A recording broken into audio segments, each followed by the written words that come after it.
जिंदगी जीवनाचे सार घ्यावे जाणून सत्वर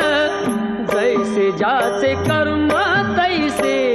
फळ देतो रे ईश्वर जैसे ज्याचे कर्म तैसे फळ देतो रे ईश्वर